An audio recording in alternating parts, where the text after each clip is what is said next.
몇 년 전, 할런 하워드는 자신의 삶을 통째로 뒤바꾼 결정을 내렸다. 지루한 일을 재미있게 만들어 보겠다고 결심한 것이다. 친구들이 야구를 하거나 여자아이들과 시시덕거릴 때 그는 고등학교 구내식당에서 접시를 닦고 카운터를 청소하고 아이스크림을 퍼담았다. 정말 하기 싫고 지루한 일이었지만 그만둘 수는 없었다. 그래서 하워드는 아이스크림에 대해 공부하기로 결심했다. 아이스크림의 재료와 만드는 과정에 대해 조사하고 어떤 아이스크림은 왜 다른 것보다 맛있는지를 연구했다.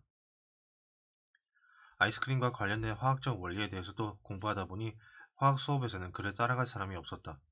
그때 식품화학에 흥미가 생긴 그는 매사추세츠 주립대학교에 진학해 식품공학을 전공했다. 뉴욕 코코아 거래소가 대학생을 대상으로 $100의 상금을 걸고 코코아와 초콜릿의 용도에 대한 논문을 공모했을 때 누가 그 상금을 받았을 것이라 생각하는가? 맞다. 할런 하워드였다.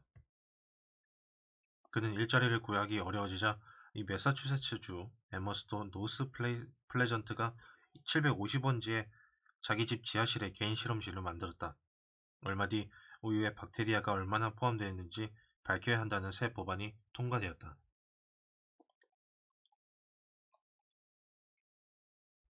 그는 2명의 조수까지 고용해가며 에머스트에 있는 14개 우유 회사 제품의 박테리아 수를 셌다. 앞으로 25년 후 그는 어떤 위치에 서 있게 될까?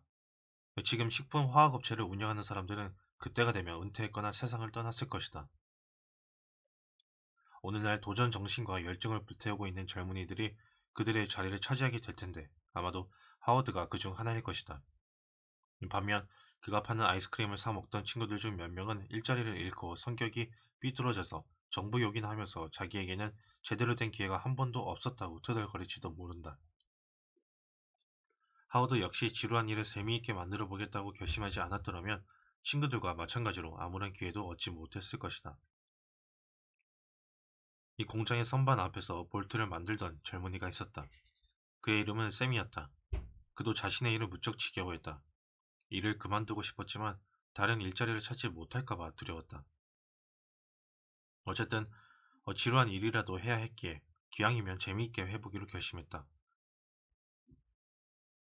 그는 옆에서 작업하는 기계공과 시합을 했다. 하나가 기계로 거친 표면을 다듬으면 다른 하나는 적절한 직경에 맞춰 볼트를 가공했다. 때때로 기계를 바꾸어 누가 더 많은 볼트를 만들었는지 세어보았다. 샘의 작업 속도와 정확성을 보고 감탄한 현장 감독은 얼마 지나지 않아 샘에게 더 나은 일을 맡겼다. 그것이 샘에게는 이후에 이어질 승진의 시작이었다. 30년이 지난 후 샘은 볼드윈 기관차 공장의 사장이 되었다. 그가 바로 세뮤얼 보클레인이다. 만약 그가 지루한 일을 재미있게 만들어 보기로 결심하지 않았다면 아마도 평생을 평범한 기계공으로 보냈을 것이다.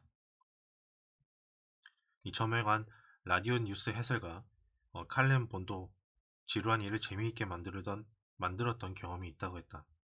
그는 22세 때 가축 수송선에서 소에게 물과 여물을 먹이는 일을 하면서 대서양을 건넜다. 영국에서 자전거 여행을 마치고 파리에 도착했을 때 몹시 배가 고팠지만 수중에 돈 한 푼 없는 처지였다. 그는 카메라를 저당 잡히고 받은 $5로 뉴욕 헤럴드 파리판에 구직 광고를 냈고 입체경 영업사원이 되었다. 만약 당신이 40살 넘은 사람이라면 구식 입체경을 기억할 것이다. 그 물건을 쳐다보고 있노라면 기적이 일어났다. 입체경의 두 렌즈가 사진에 입체 효과를 주어 한 장면으로 만들기 때문이다. 입체경을 통해 거리감과 원근감이라는 놀라운 감각을 체험할 수 있었다. 칼덴보는 파리에서 가가호호 찾아다니며 이 기계를 판매했다. 프랑스어라고는 한마디도 못하는 그가 첫 해에 수수료로만 $5,000를 벌었고 프랑스 내에서 가장 돈을 많이 버는 영업사원이 되었다. 칼텐보는 그때의 1년이 하버드 대학교에서 공부한 그 어느 해보다 성공에 필요한 자질을 개발할 수 있는 시기였다고 했다. 그의 성공 비결은 자신감이었을까? 이런 일을 경험한 이후 그는 이제 프랑스 가정주부에게 미국 의회 기록이라도 팔 수 있을 것 같다고 스스로에게 말했다. 또한 그는 프랑스인의 삶을 깊이 이해하게 되었고 이는 훗날 라디오 방송에서 유럽의 사건을 해설하는데 큰 도움을 주었다. 프랑스어를 몰랐던 그가 어떻게 인류 영업사원이 될 수 있었을까?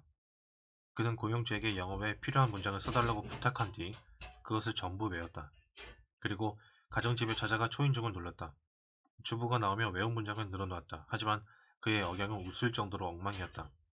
그는 주부에게 사진 몇 장을 보여준 다음 그녀가 무언가 질문을 했을 때 어깨를 으쓱하고 자신을 가리키며 이렇게 말했다. 미국 사람, 미국 사람. 그러고 나서 모자를 벗고 모자에 붙여놓은 영업용 프랑스어 문장을 가리킨다. 만약 주부가 웃으면 그도 웃으면서 더 많은 사진을 보여준다. 이 칼텐보는 그 이야기를 들려주면서 절대 쉬운 일이 아니었다고 털어놓았다. 그가 버틸 수 있었던 이유는 단 하나, 그 일을 재미있게 만들겠다는 결심 때문이었다. 그는 아침에 길을 나서기 전 거울을 보며 자신을 격려했다고 한다. 칼텐본, 먹고 살려면 이 일을 해야만 해. 어차피 해야 한다면 즐겁게 하는 편이 좋지 않겠어? 이 초인종을 누를 때마다 나를 배우라고 생각하는 거야. 이 일도 무대에서 관객의 주목을 받는 것처럼 재미있잖아. 그러니 열정을 가지고 열심히 해보자고. 날마다 이렇게 스스로 격려하다 보니 한때는 두렵고 부담스럽게 여겨지던 일이 즐거운 모험으로 바뀌었으며 경제적으로 엄청난 수익을 가져다 주었다. 성공하고 싶어하는 미국 젊은이들에게 조언을 해달라고 청하자 그는 이렇게 말했다. 매일 아침마다 자신을 격려하세요. 많은 사람이 비몽사몽인 채로 돌아다니는데 잠에서 깨려면 몸을 움직여 운동을 하는 것이 좋다는 것쯤을 다들 알고 있을 겁니다. 하지만 아침마다 우리를 자극해서 움직이게 만드는 정신적 운동이 훨씬 더 중요합니다. 아침마다 자기 자신을 격려하세요. 그의 말이 어리석고 막연하며 유치하다고 느껴지는가? 오히려 전통 심리학의 본질을 말해준다.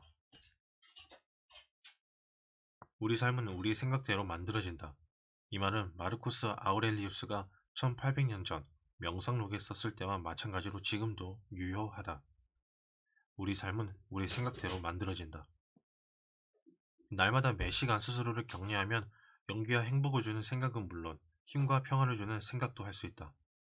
당신이 고마워해야 하는 것이 무엇인지 자신에게 이야기하다 보면 마음이 부풀어 오르며 노래라도 흥얼거리고 싶을 만큼 기분이 좋아질 것이다. 올바른 생각을 하면 아무리 싫은 일이라도 덜 싫어질 수 있다. 당신의 상사는 당신의 일을 좋아하길 바란다. 그래야 자신이 돈을 더 많이 벌 수 있기 때문이다. 하지만 상사가 무엇을 원하는가 따위에는 개의치 말자. 일에 흥미를 갖는 것이 당신에게 어떤 영향을 미치는지만 생각하라. 그렇게 하면 2배 더 행복한 삶을 살 수 있다는 것을 기억하기 바란다. 우리는 깨어있는 시간의 절반을 일하면서 보내기 때문이다. 만약 일에서 행복을 느끼지 못한다면 어디에서 찾을 것인가? 일에 흥미를 느끼면 걱정이 사라지고 결국 승진과 임금 인상이 따른다. 설사 그렇게 되지 않는다 해도 피로는 최소한으로 줄어들며 여가 시간을 즐기는 데 커다란 도움이 될 것이다. 6장. 불면증을 걱정하지 않는 법. 잠을 잘 못 자서 걱정인가? 그렇다면 유명한 국제변호사 세뮤얼 운터 마이어가 평생 밤잠을 제대로 자본 적 없다는 이야기에 관심이 갈 수 있을 것이다. 그는 대학 시절 천식과 불면증에 시달렸다. 둘 중 하나도 치료하기 어렵다고 생각한 그는 차선책을 택했다.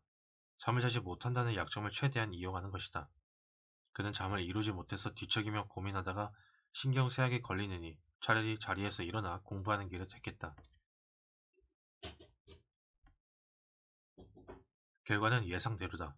모든 과목에서 최고점을 받았고 뉴욕 시립대학교를 대표하는 천재로 손꼽혔다. 이 변호사 개업을 한 뒤에도 불면증은 나아질 기미가 없었지만 그는 걱정하지 않았다. 자연이 나를 돌봐주겠지. 그의 말대로 자연이 그를 돌보았다.